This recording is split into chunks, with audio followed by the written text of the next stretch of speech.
Good morning, everyone. This is John for MTG Nexus here, trying out a little bit of Legacy Burn. Been a while since we've done Legacy Burn on the channel, so I figured I'd give it a spin. If you're new to the channel, please consider subscribing, give us a thumbs up, leave me a constructive comment down below, as we aim to become the most informative lightning bolt based channel in Modern. And in Legacy a little bit now too, with some burn. This list is card for card.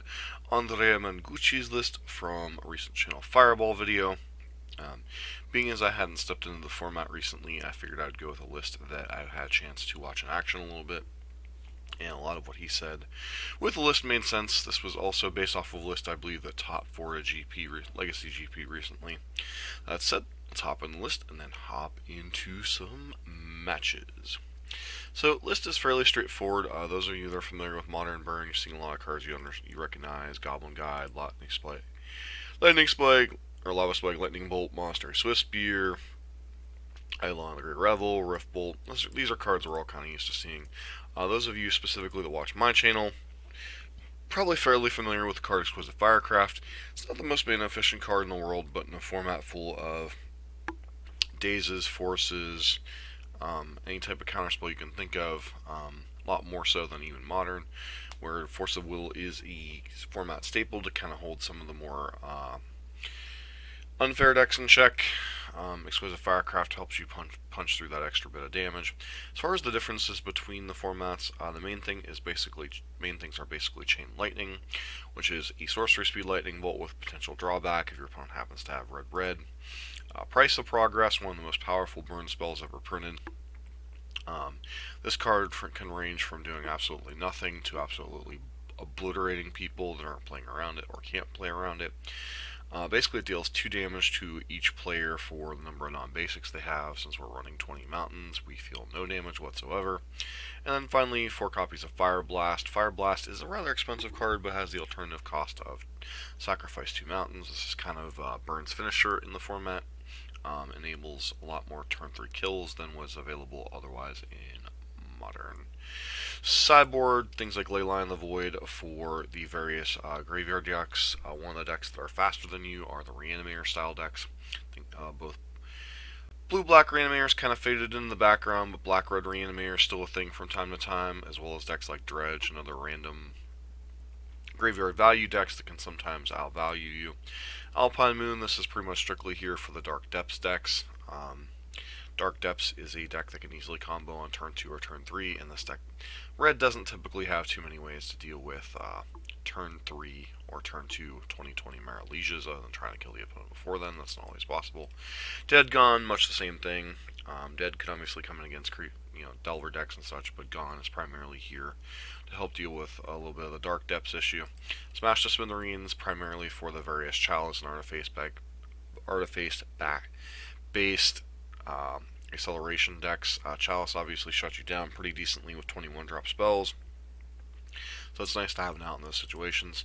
Searing Blood, much like Searing Blaze in Modern, this is kind of for the decks with a bunch of weenies, things like Elves, things like Death and Taxes, Delver decks, etc. And then 2 copies of Sulfuric Vortex. This is kind of like for the grindier games. This is your life gain prevention in a format that doesn't really have a ton of life gain, but also it's kind of a ticking clock. Forces the game to move along. If your control player can't answer this, it does put them on a clock, especially for like the dirtily 4-color and 3-color Wrenn and 6 decks. They're trying to win through card advantage, not necessarily through killing you very quickly. So that's primarily the deck. With that, let's get into some matches. We are back for game 1, match number 1. Be on the play. This hand, like I said, I haven't played much Legacy, but evaluating it just on the basis of the Modern standards, this hand seems reasonably keepable.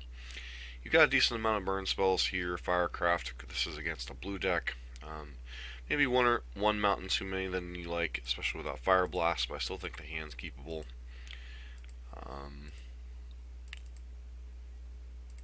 Opponent mulls to 5. Go ahead and Chain Lightning them. They leave on Eldrazi Temple, which likely means some type of Eldrazi deck. Thought Nasir here is a bit unfortunate when we're already light on resources and then drew another mountain. Opponent goes ahead and attacks Thought-Knot Seer, they play another Thought-Knot Seer. So opponent has quite a bit of pressure in play. We draw Fire Blast, which is nice. They put us to 8, but we still need to draw like a Price of Progress, especially a Price of Progress now. Price of Progress in this game would be kind of insane. So, looking at our opponent's deck list, it looked like they were initially the Eldrazi Stompy list. Now, without a lot of familiarity with Legacy, I thought this was the Eldrazi Stompy list, so when I get a sideboarding, I kind of board accordingly. But in reality, this is actually 12 Post, named after Cloud Post, Glimmer Post, and Vesuva. One of the big advantages of Cloud Post specifically is the fact that it has the ability to gain a little bit of life with the use of Glimmer Post. These were sets of cards that were banned in Modern simply because they were even more powerful version of Tron, and basically we're dead here. I tried to Fire Blast our opponent on the off chance we could hit something like Price of Progress there, hit them for 8, but the reality is if they have anything here, we're pretty much dead. They play a Thran, and then we draw another mountain. So, flooded out and died a little bit here. Don't really have good ways to manage their creatures, so it's kind of basically trying to get them dead before they can go over the top of us, which, generally speaking, much like Legacy Tron, Modern Tron, we should be able to go kill them before they go over the top of us, but we had a rather poor draw, no creatures, etc., and we did flood out a little bit there at the end. So, anyways, on to game number 2. Yeah, we're back for sideboarding. I did kind of misevaluate what deck they were on, so I did board out a couple of Eidolons, a Fire Blast, and a Mountain for 4 copies of Smash to Smithereens. I still think Smash is a reasonable inclusion against this particular style of deck, but they are a deck that is trying to cast mana rocks and stuff, so Eidolon on the play might be fine. Still was weary of Chalice, although I'm not sure this version actually plays Chalice. So I left the Smash in, given them the sheer number of artifact rocks we saw out of them in game number 1. Because they are trying to accelerate and play some bigger boys than, say, the Eldrazi Stompy list, which is kind of more of a mid-range aggressive deck in a format, using things like Chalice of the Void to leverage. So, go ahead and start attacking them. They play Grim Monolith. The card that's going to be key in this matchup is Price of Progress, so it's possible I shouldn't have taken down Price of Progress, especially in the face of our opponent potentially having a Thought-Knot Seer here, which of course they have, and lose one of our 4 damage spells, which kind of sucks, but they're at such a low life total that really doesn't matter, and they're just dead on turn 3 anyway. Between the cost of using the Ancient Tomb and just having a relatively fast start, there aren't too many decks in Legacy that actually deal themselves a lot of damage, especially without the fetch shock mana base instead of just the fetch mana base. So having a card like Price of Progress to kind of bridge that extra damage that you might see out of a modern deck in Legacy is kind of nice, and the fact that your mana base literally deals you no damage is a nice thing here in Legacy for burn. Anyways, on to game number 3 in this match. Back here for game number 3. I did board out the Eidolon, the other 2 Eidolons on the draw. One card I could have probably considered bringing in was Alpine Moon, but they do have a lot of various soul lands, so I don't know if that would have been worth it. Brought back in the Fire Blast and the... What was the other card? Oh, brought in Dead Gone as a way to answer Eldrazi. Still not recognizing that the only cheap Eldrazi they have in their deck is most likely Thought-Knot Seer. This hand seems pretty good, especially in the face of an opponent who is very reliant on non-basic lands. Price of Progress seems like it's a most excellent card. They lead on Cloud Post, which is unfortunate. They have Trinisphere, which hurts, obviously. But we have Smash in our deck, as if... It's possible I shouldn't have done that until the end of their turn, but like I said, most of their deck... does the thing. They have Edbringer here, which is annoying. But the reality is they're just dead. They have 8 damage here sing and play because of Price of Progress. And then now they have 10 damage sing and play. They're really trying hard not to tap their Ancient Tomb. They play on a Eugene, kill our dude, which I think they should have just bolted it personally, but, whatever. And now they're basically dead. We bolt them on end step and then untap and price of progress them. I suspect this matchup is generally favorable. Obviously, they have tools like Trinisphere, fast thought not seers and stuff that can be disruptive, but their deck is far more go big. The deck, the 12 post deck that got banned in Modern, was more of a Primeval Titan based list. It used Primeval Titan as kind of a bridge to the bigger Eldrazi. At the time, it was like Kozilek the Butcher and the original Ugin, not Ugin, the original Ulamog, not the Ceaseless Hunger, but the other one that comes in, destroys a permanent, has Annihilator 4. So that list was very powerful because you had a mid-bridge. The issues with these colorless Eldrazi lists is, yeah, they have the fast mana rocks and such, but there's not really any consistent glue force together to kind of bind the deck together. There's no green mana for things like Sylvan Scrying, etc. What made that 12 post list in Modern so deadly was the fact that you had consistency with basically 8 copies of Primeval Titan. You had 4 copies of Prime Time, 4 copies of Green Sun Zenith to go get it out of your deck, and then use Cloud Post to stabilize, much like Amulet Titan uses things like Kabira Crossroads or Radiant Fountain to stabilize their life total. Then on tap, and then with the absurd mana boost from Prime Time going and get you more Locust lands, you're able to play something like an Ulamog the Ceaseless Hunger or Emrakul the Promised End. So for those of you that like to complain about Tron in Modern, understand that there actually used to be a bigger, more powerful version of the deck in the format until it was banned. Anyways, on to match number 2. We are back for match number 2 here. This hand seems pretty reasonable. Even just by Modern standards, even without these 2 cards, you have Goblin Guide and Eidolon plus Lava Spike, and a couple of other burn spells. Usually this leads to a pretty quick clock. Even on the draw, it feels a little unfortunate. Mox Diamond, discarding Urborg, so it looks like we're up against the lands deck. Not the lands deck, the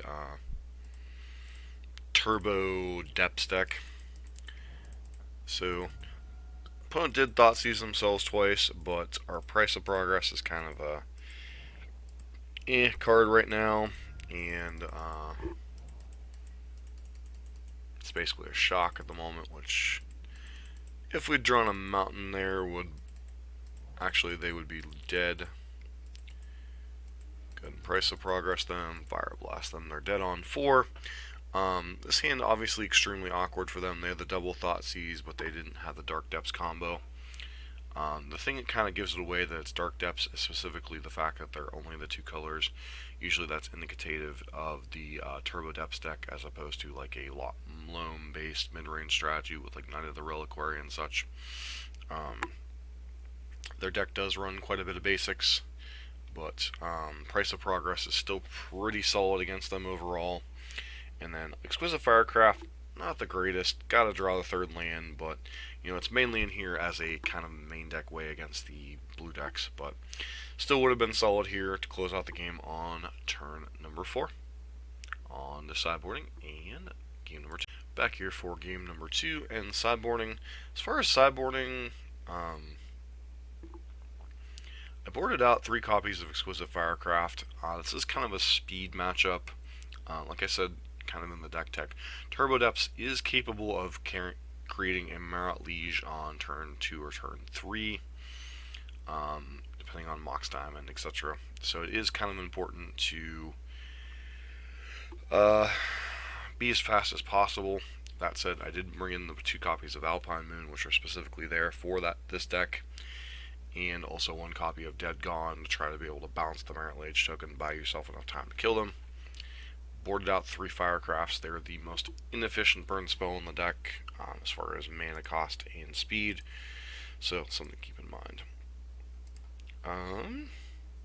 This hand, obviously, even by modern standards, this hand is garbage, Price of Progress has a bit of damage to it potentially, but if your opponent's comboing on turn 3, hitting them for 6 ain't gonna really matter. This hand's solid. You know, got the Swift Spear Eidolon combo. Eidolon's probably not the greatest in this matchup, but still gonna deal them some arbitrary damage.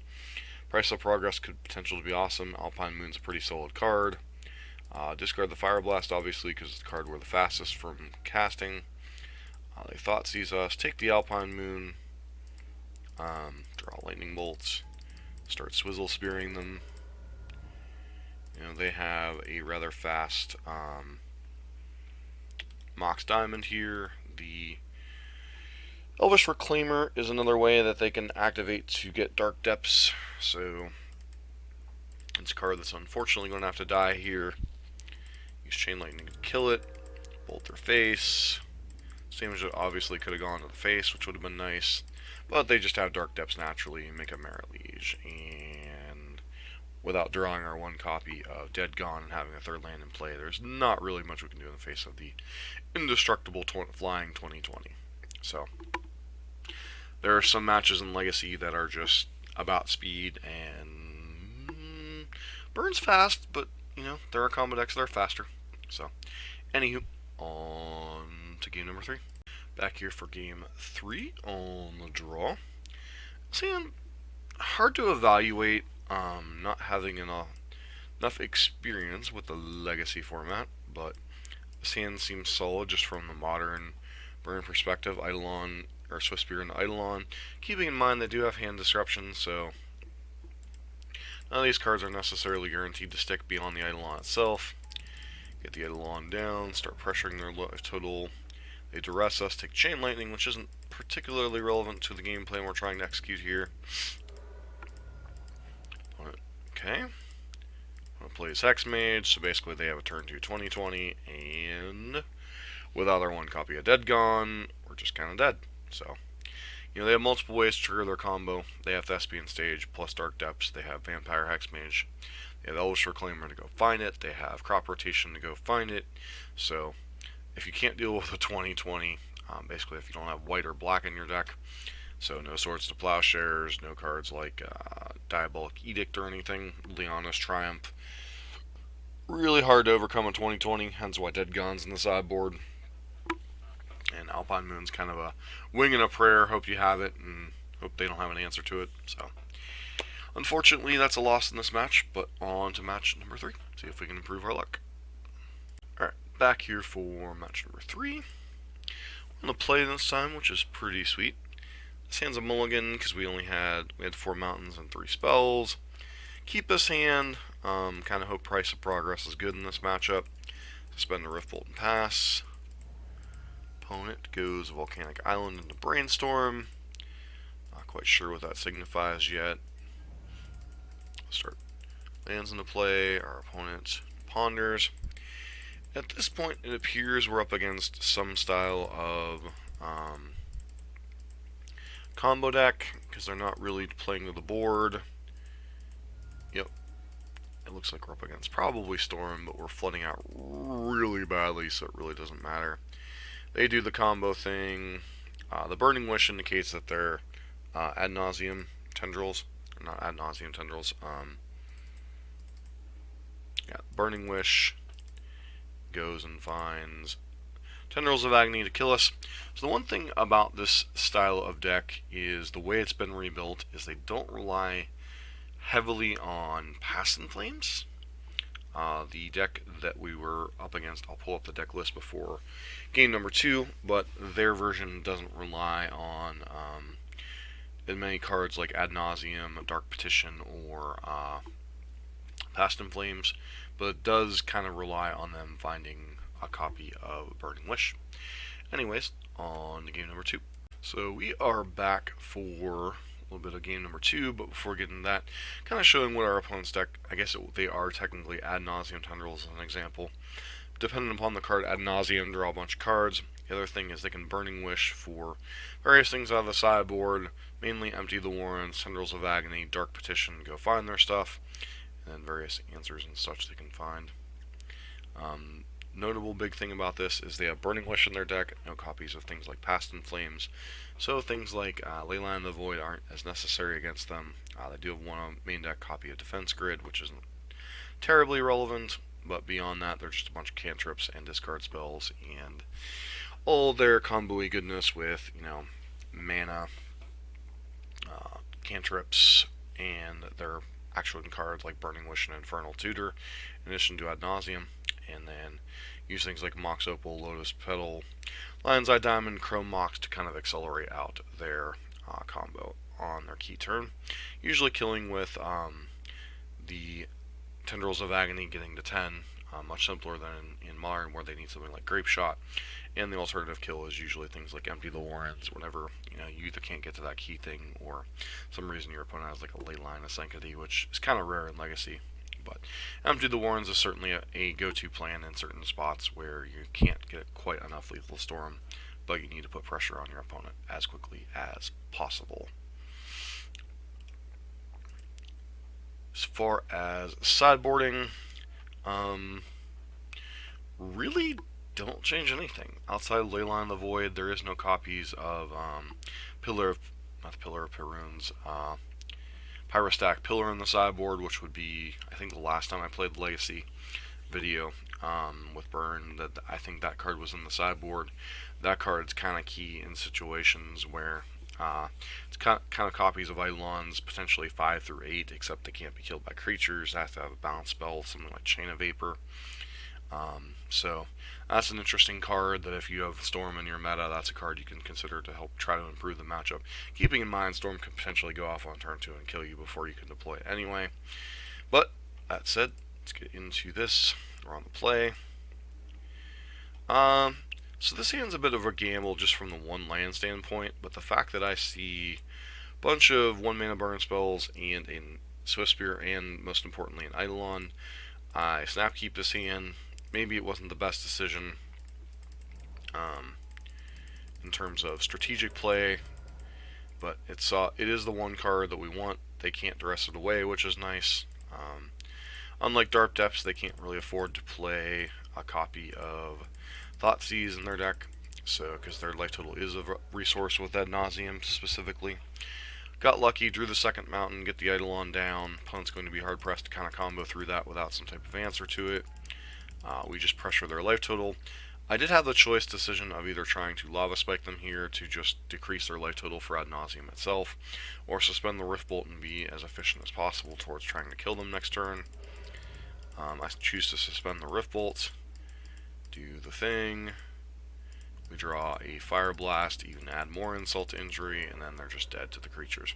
So, turn 4 kill, but mostly probably survive due to thanks to the Eidolon itself.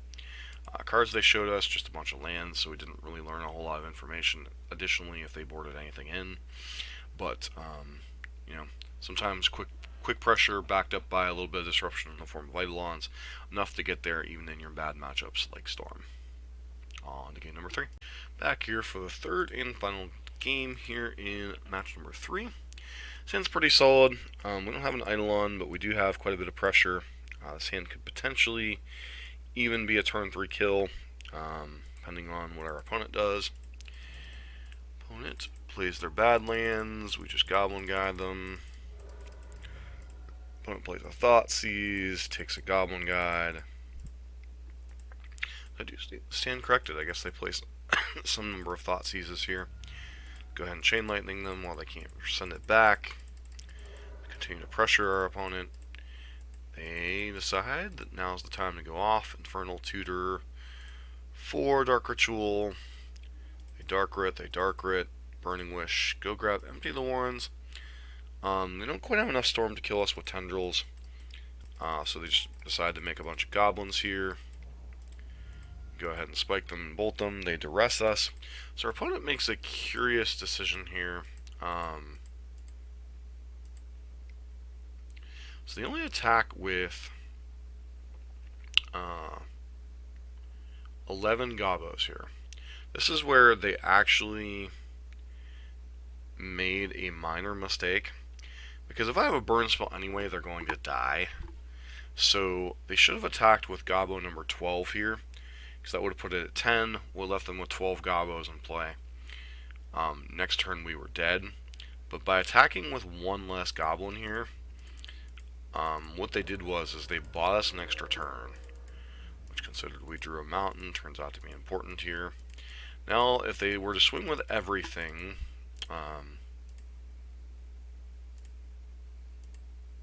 which they do, it's not lethal this turn. So if they would have swung with one more goblin last turn, they would have won this game. But because they didn't, we go to 1. Yep, they have a fetch land. We draw nothing and still get to kill them. So, a little bit lucky here to win this match. That's why I said I think this is a pretty rough match on the surface. We do have tools, we do have Eidolon, there is Pyrostack Pillar you could put in the sideboard, but definitely a rough matchup, but got a little bit lucky here to escape with a win in this match. And that's one of the beauties of Burn. Pressuring your opponent's life total forces them to play faster than they want to play. So, anyways, on to match number 4. Back here for match number 4. Beyond the play, which obviously is good for us. This hand, once again, is a bit risky on the play. We do have double Goblin Guide, which is nice. Double Eidolon, which in a lot of matchups is fine. Price of Progress has potential to be outstanding. Go and keep this hand, play out Goblin Guide, attack, and see Lightning Bolt. Okay. Opponent goes Mountain Swiftspear. It's a burn off, ladies and gentlemen. Still some outside shot. This could be like a blue-red Delver or blue-red aggressive deck, but opponent just holds back their creatures, which really negates our ability to attack here, because they just have Lightning Bolt. They'll just kill one Goblin Guide, use the other one to block in combat. Unfortunately, since we don't have the ability to leverage our spells right now, opponent can turn the corner here pretty quickly, put us to 5. We draw another Goblin Guide, and then even if they draw like one spell here, we're just dead. Seal of Fire, I think, is interesting. Not sure the particulars of Seal of Fire specifically in a list. Like I said, Legacy is not a format that I've had a chance to play a lot of, even with Burn, which is something, if you guys are interested, we'll be rectifying, so don't forget to leave a comment down below if you'd like to see more Legacy Burn content. But, yeah, Seal of Fire doesn't seem like the most Burn thing you could be doing in the format, especially when you're not seeing anything like Skewer the Critics or anything out of their deck. So not quite sure what the purpose of Seal of Fire is. Maybe there's something I'm not thinking about. But anyways, on to game number 2. Ready for game number 2 in the Burn Mirror. Boarded out 4 copies of Price of Progress because the card is total garbage against a deck full of basic mountains. Surprise. As far as cards to bring in, we are a little light on stuff to bring in the mirror. I brought in 2 copies of Searing Blood, just because it's pretty good in the Burn Mirror against Goblin Guides and Eidolon specifically. Brought in the 1 copy of Dead Gone, once again, kind of answer other creatures. And brought in the 4th copy, or one of the 2 copies of Sulfuric Vortex. Not that I really expect any life gain out of our opponent's deck, nothing like Dragon's Claw really sees play in Legacy at this point. But it is important to have a non-dead card in your deck, and Vortex is a little bit better in your deck than Price of Progress, so it's kind of a necessary evil to bring in here. Anyways, we'll be on the play here.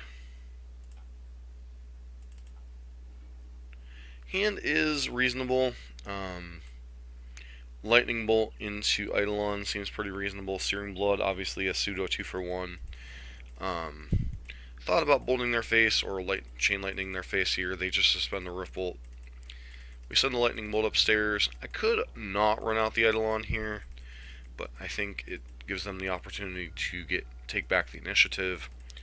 So they play an Eidolon of their own. Suspend the Rift Bolt, see if they actually go to play a spell into it. They don't. I just go ahead and Searing Blood here.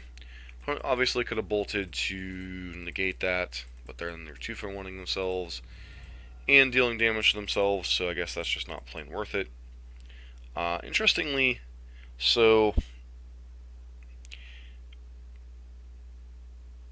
opponent decides to cast Chain Lightning. I cast Chain Lightning on them. They opt to not fire it back. As far as I understand, now I haven't actually dealt with this interaction yet. I do believe if they copy it and send it back, then I have the option of sending it back to them. And opponent just didn't really want to get bolted twice there, so like I said, could be wrong on that interaction. Somebody in the comments let me know for sure. Here comes the dorks. I hold off identifying when I'm supposed to with this bolt until after the trigger resolves. At this point, I decide to kill the Goblin Guy. So the reason I don't go for the Swift Spear here is there is an outside shot our opponent is willing to use Fire Blast to save this, and it would deal us 5 additional damage. So I decided to just go for the sure kill. Try to prolong the game a little bit here, give us a couple more top decks. Swift Spear, changes the equation a little bit. Go ahead, don't swing in there, and opponent concedes. So, not sure what their hand was, but there was an outside chance we don't draw a spell to kill them here, which seems kind of weird that they would concede at this particular juncture. But obviously their hand might be mostly lands or fire blasts or something. So, anywho, on to game number 3. We are back for game number 3 in the Burn Mirror. This hand seems reasonable enough. We've got Goblin Guide into Searing Blood to kind of kill our opponent's creatures. Opponent goes Goblin Guide, swings in here. Could suspend a Rift Bolt, but I figure it's best to just get on the board ourselves with Goblin Guide. Opponent reveals Chain Lightning. They get a Mountain out of the deal. Once again, here comes Seal of Fire. Not going to run an Eidolon here in the face of the Seal of Fire itself. Opponent plays Exquisite Firecraft. We suspend a Rift Bolt, play an Eidolon. So our opponent just lets the Eidolon stand in play, which does deal us quite a bit of damage ourselves. We'll go ahead and attack here, suspend another Rift Bolt. Play Exquisite Firecraft, put them to 6. Opponent untaps. We go to Rift Bolt them, they Seal of Fire, we go to 6 here, or to 4. And then one of their cards left in hand is a Fire Blast. And so we couldn't kill them with our own Fire Blast, and Chain Lightning being sorcery does come with its own downsides. So, unfortunately, our opponent had a little bit. We both had pretty decent amount of juice, but our own Eidolon dealt us more damage than it dealt them. So, obviously, Eidolon can be a double-edged sword here, but did set us up to kill them fairly quickly. It's possible I wasn't supposed to run this Eidolon out, but I think it did end up dealing them, 4 damage or so.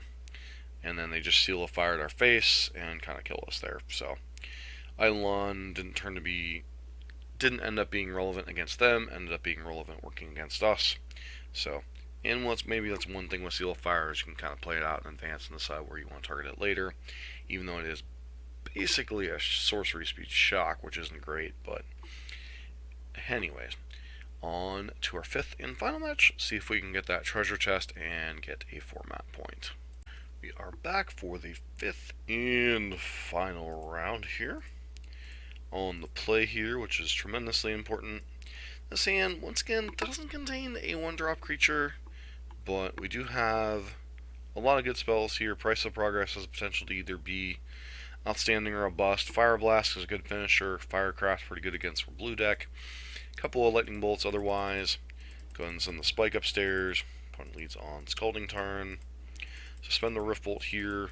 Wanting to play around things like Daze and such if we possibly can. Hence why I have Bolt in response here. They play Volcanic Island. Don't do anything. Play a Tarma Goofy, so looks like we're up against possibly Rug Delver, possibly some type of just Temur or 4-color good stuff deck. Once again, opponent's clock is not substantial yet, so no need to really, go ham on trying to play into their counterspells if at all possible. We suspend another Rift Bolt. When it bolts our face, try to increase their own clock. Interesting that they fetch the way they do here. Opponent plays a Hooning Mandrills. That's starting to increase their clock a little bit. And then we go ahead and cast Goblin Guide here as a chump blocker. Could have played Price of Progress here, but decent chance they're holding on to something like a Daze. So go ahead and do that. And then it's interesting they didn't untap or didn't play the attack with the Tarmogoyf here. Must be fearful of like another hasty creature randomly. Though at 3 life, I don't know that one hasty creature makes a heck of a lot of difference. If we didn't Firecraft here, I think it would have been incentivized to Price of Progress plus Fire Blast, which would have allowed me to play around, Daze at least, potentially Force of Will by them forcing them to force the Price of Progress, and the Fire Blast could still gotten around Daze potentially. So we did have multiple ways here to potentially kill them, but drawing a 3rd land for an uncounterable, 4 damage spell seems pretty good. Anyways, on to game number 2 and sideboarding. On to game number 2 against Temur Delver. Sideboarding answer, we didn't sideboard anything. The only 2 things we could potentially have considered are the Sulfuric Vortexes and the Dead Gone. The argument against Sulfuric Vortex specifically is they do clock us pretty decently on their good draws. Delver, especially on turn 1, can be problematic if we don't have one of our myriad of lightning bolts and stuff. And then I guess there could have been an argument for Searing Blaze or Searing Blood potentially, but once again, the only card it basically kills out of their main threats is Delver, because their main threats at this point are Delver, Tarmogoyf, and Mandrills. They don't even bother trying to run the Goose anymore. Mulligan the first hand because we had not enough spells. This hand's pretty reasonable. Especially on the draw, I'm inclined to keep it. Probably send back one of the random spells here. Price of Progress I'm inclined to keep simply because it's the potential to deal so much damage. I lead on Swift Spear here because I suspect them leaving on Volcanic Island means they had a removal spell. So I played into it, but their deck only plays basically 4 lightning bolts. They daze the Goblin Guide, use it to Brainstorm. They're now Brainstorm locked. Once again, being careful to play around Daze if and when possible. Let's go ahead and spike them. Pass turn. They finally draw out of it. They play a Tarmogoyf, which is fine.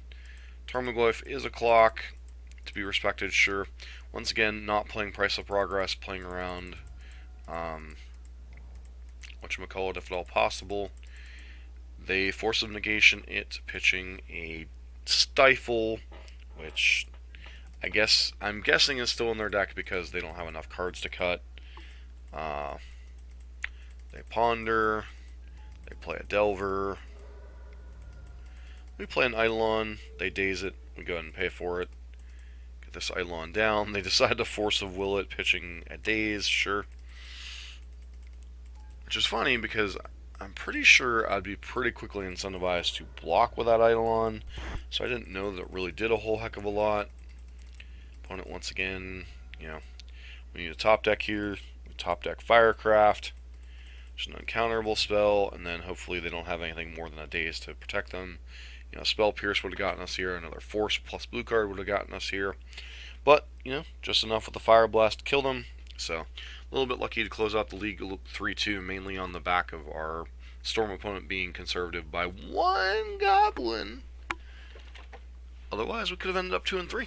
But still, fairly solid league overall. Lost the Burn Mirror, lost to Turbo Depths, and then had some really close games against some other decks, especially Delver and Storm. So, deck's a lot of fun. Pretty cheap. It's actually cheaper to play at least on Magic Online, it's cheaper to play cheaper to play Legacy Burn than Modern Burn because you're not playing the fetches and the duels. So it's kind of interesting that, in a format that's notoriously expensive, Burn might be one of the few decks, especially if it ends up being relatively competitive to get into a format of people playing $10,000 and $12,000 decks. So, anywho, thanks everyone for tuning in. This has been John for MTG Nexus. Don't forget to like, comment, subscribe, especially if you want to see more Legacy Burn content. See you in the next video.